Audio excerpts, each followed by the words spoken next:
Hey everyone, and welcome to another Tuesday tutorial for SEO. This one is inside of Google Ads, and specifically Google Smart Ads.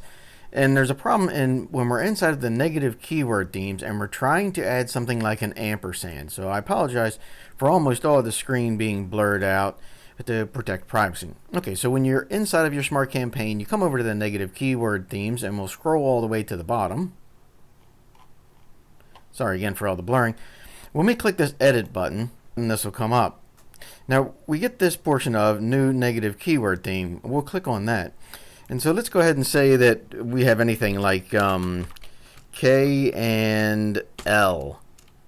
Right, so maybe K and L is dentist or anything. When we try and add that, the problem will be is that it says enter short words or phrases without punctuation. So, right, the real problem is that this can be a search term. Let's say it's a competitor. Obviously, we've made this up.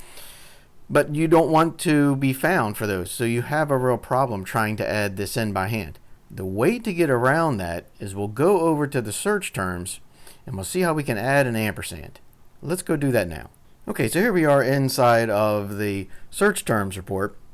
And we're looking for the search terms. Here we have one with an ampersand in it. So if we go ahead and select that, and then, again, I apologize for the blurring, we'll go all the way up to the top so that we can add this. Again, we found it. We've clicked the check mark for the box. Now we'll go back to the top. Okay, and here we are, and it says add to negative keyword theme. So we'll go ahead and click that. All right, so that's a way to go ahead and add that. Now, I know it's not preventative, but if you're checking your terms, as we've talked about in other videos, and you see that this comes up, you can certainly put that in. Another way that you could do this is to replace the ampersand symbol with the actual word and. We've had mixed results with Google being able to see that as a close variant and whether that actually gets blocked or not. Of course, that's kind of hard to know proof positive unless you do the clicking for yourself, and that may cost you some money.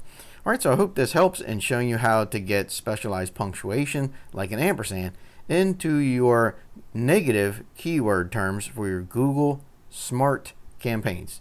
Thanks, and I hope this helped.